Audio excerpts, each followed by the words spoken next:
네, 고난주간 4일째 날입니다. 오늘 또 새벽 예배 나오신 우리 성도님들 환영하고 축복합니다.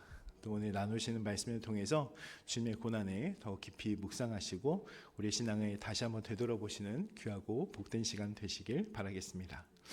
우리 지난 3일 동안요, 예수님께서 십자가를 향해 나아가시는 그 가운데 인류 구원의 길목에 등장했던 몇몇의 인물들을 돌아봤습니다. 나는 결코 예수님을 버리지 않겠습니다 라고 그렇게 장담했던, 그러나 3번이나 예수님을 부인했던 베드로, 스승을 팔았다는 죄책감에 회개가 아닌 자책으로 끝냈던 가룟 유다, 그리고 예수님의 죄가 없다는 것을 알고 있으면서도 군중의 압력이나 상황에 굴복했던 본디오 빌라도를 우리는 바라봤습니다.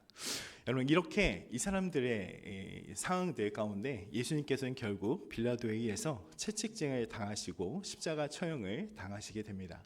오늘 말씀을 보게 되면 당시 로마 군인들인 정죄당한 이스라엘 백성들에게 늘 하던 대로 이렇게 예수님께 홍포를 입히고 가시관을 씌우고 갈대를 쥐어주고는 마치 왕이 된 듯한 그런 표현을 하면서 그 앞에 엎드려서 유대인의 왕이여 평안할지어다 라고 희롱을 했습니다. 그리고 예수님께 침을 뱉고 머리를 치는 온갖 희롱을 퍼부었죠. 그리고 예수님을 못 박기 위해서 성 밖으로 끌고 나가게 됩니다. 그리고 오늘 우리는 그 길 위에서 예기치 않게 한 사람을 만나는 것을 보게 되죠. 주님의 십자가를 넘겨받은 한 사람, 바로 구레네 사람 시몬을 만나게 됩니다. 오늘 보면 32절은 이렇게 말합니다. 같이 한번 읽어볼까요? 32절 같이 읽겠습니다. 시작. 나가다가 시몬이란 구레네 사람을 만나매 그에게 예수의 십자가를 억지로 지워 가게 하였더라. 아멘. 오늘 말씀을 보게 되면 구레네 사람, 구레네라는 장소에 있었던, 구레네라는 도시에 있었던 이곳이 어디냐면 북아프리카에 있는 곳입니다. 이곳에서 살고 있던 시몬이라는 사람을 만나게 되는데, 이 사람은 예루살렘에 살던 사람은 아니었고요, 절기를 지키려는 순례자였습니다. 그는 그저 길가에서 사형수를 바라보는 구경꾼이었지만 오늘 이 말씀을 통해서 보게 되면 로마 군병에 의해서 억지로 십자가를 지게 되었던 것을 우리는 보게 됩니다. 아마도 그는 원치 않았을 겁니다. 여러분, 그렇죠? 옆에서 무슨 사고가 있거나 그러면 참견하는 분도 계시긴 하지만 그곳에 괜히 끼어들어갖고 내가 또 피해자가 되고 그런 거 별로 원치 않는 사람들을 좀 보게 되죠. 피해 묻은 죄수의 틀을 짊어진다는 것, 아마도 그것을 평생 치욕이라고 느꼈을지도 모릅니다. 하지만 여러분, 한번 기억해 보시기 바랍니다. 이 시몬이 억지로 그 나무 틀을 지게 되잖아요.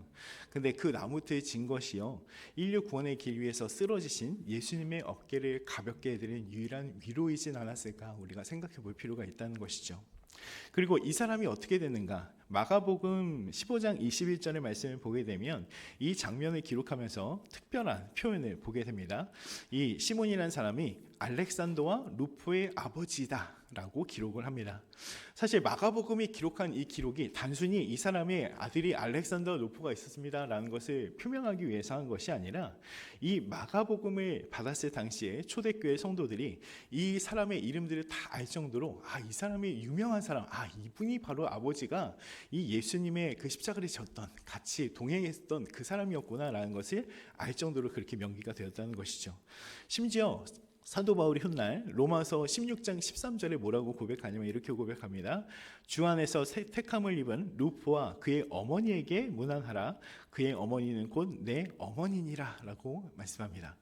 여러분, 루포가 그 아들이잖아요. 알렉산더 루포, 그리고 그 어머니, 이 말씀을 보게 되면 이렇게 억지로 십자가를 졌던 시몬의 아내까지도 사도 바울에게 이 어머니라고 불릴 만큼의 영향력을 끼치는 존재가 됐다라는 것을 우리가 생각해 볼 수 있습니다.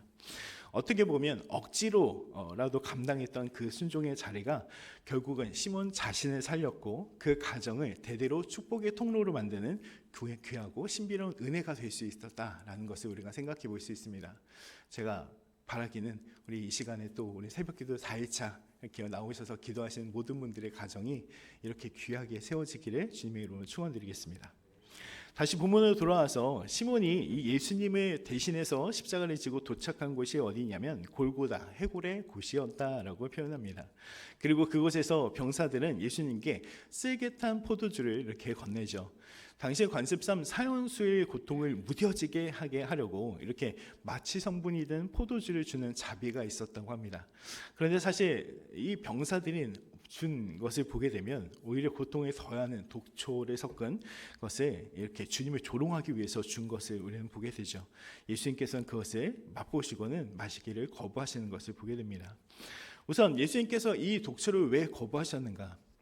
마태복음 26장 29절 말씀을 보게 되면 예수님께서 이렇게 말씀하세요. 그러나 너에게 이르노니 내가 포도나무에서 난 것을 이제부터 내 아버지 나라에서 새 것으로 너희와 함께 마시는 날까지 마시지 아니하리라 하시니라 라고 말씀하시거든요. 이 말씀을 지키신 것이다 라고 볼 수도 있고, 또 한 가지는 무엇이냐면 모든 고통을 온전히 받아내려 하시려는 예수님의 의지이기도 했습니다. 최근에 제가 수술을 받았는데요. 대장 내시경 수술을 받았어요.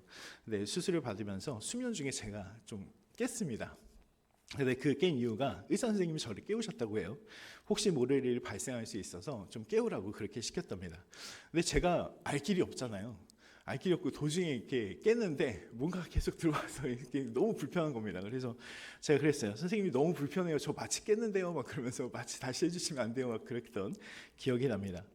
우리가 그렇죠. 우리가 짧은 시술이나 검사의 불편함도 이렇게 마취 없이는 견디기 힘들어하는 것이 우리 인간의 연약함인데도 불구하고 예수님께서 오늘 말씀을 보게 되면 예수님께서 이것을 거부하셨던 것은 인류의 죄를 대속하시는 그 처절한 고통을 단 1%의 감경도 없이 고스란히 받아내셨던 것을 우리는 보게 됩니다. 여러분, 이렇습니다. 우리가 사명의 길을 가고 믿음의 길을 가고 또 하나님을 믿는 신앙의 길을 가다 보면 마취 없이 이 생사를 찢는 고통에 따르기 마련이죠. 그러나 여러분, 우리 기억해야 됩니다. 주님께서 그러하셨듯이 우리도 이 맡겨진 사명의 무게를 피하지 말고 묵묵히 감당할 때가 있어야 된다라는 것입니다. 여러분, 그것을 감당하시는 여러분들 되시길 바라겠습니다. 예수님께서 사명을 감당할 수 없게 만드는 걸림돌은 이것뿐만이 아니었어요. 오늘 말씀 보게 되면 골고다, 해골이라는 곳이 어디냐면 로마법과 유대인의 법에 따라서 예루살렘 성벽 밖에 위치하고는 있지만 성문에서는 그리 멀지 않은 곳이었습니다. 사람의 왕래가 빈번한 주요 도로에 세워져 있는 곳이었고, 이 로마 당국은 이 십자가를 통해서 공포를 극다화해서 본보기로 삼기 위해서 했던 것이 이 십자가 처형이었습니다. 그러니까 이 말씀을 다시 생각해 보면 모든 예루살렘에서 드나드는 모든 사람이 다 볼 수 있는 곳에 예수님께서 그렇게 십자가에 달렸다는 것을 의미합니다. 그런데 그곳에서 많은 사람들이 예수님의 그 모습을 보면서 이렇게 얘기해요. 한번 쭉 읽어볼까요? 39절부터 44절까지 말씀인데 같이 한번 읽겠습니다. 시작. 지나가는 자들은 자기 머리를 흔들며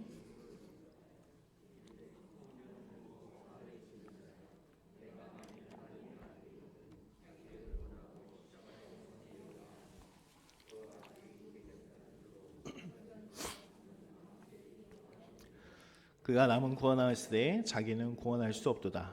그가 하나님의 이스라엘 왕이로다. 지금 십자가에서 내려올지어다. 그럼 우리가 믿겠노라. 그가 하나님의 신뢰하니 하나님이 원하시면 이제 그를 구원하실지라.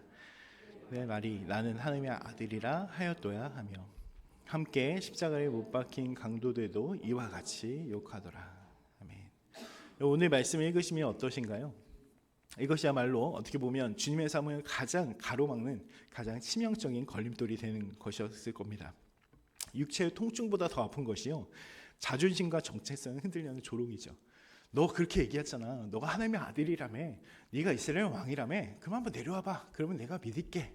너 그렇게 한다고, 너 잘한다며, 너가 이렇게 하면 내가 한번 믿어줄게 라고 하는 그런 식으로 예수님을 조롱했다는 거예요. 이야기를 듣는 예수님, 어떤 마음이셨을까요? 당장 내려와서 하나님의 능력을 증명하고 저 비웃은 사람들 심판하고 싶은 마음이 왜 없으셨겠습니까? 근데 그 마음 가운데서도 예수님께서는 자신을 구원하는 대신에 우리를 구원하시기로 결정하셨습니다. 아멘이시죠? 그 모든 감내, 육체적인 고통뿐만 아니라 정신적인 사람들의 그 조롱까지도 다 받아내신 분이 우리 주님이십니다. 세상은 끊임없이 우리에게 얘기하죠. 내려와라.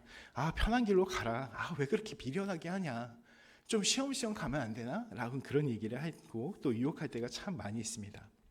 그런데 여러분, 우리의 신앙의 길은 내 능력을 과시하는 자리가 아니라 하나님의 뜻을 위해서 견뎌내는 자리임을 믿어야 합니다. 주님께서 그 거대한 걸림돌 앞에서도 묵묵히 그 못 박히신 자리를 지켜내셨습니다. 그리고 그렇게 주님께서 내려오지 않으셨기 때문에 우리가 십자가 구원의 소망을 얻게 된 것입니다.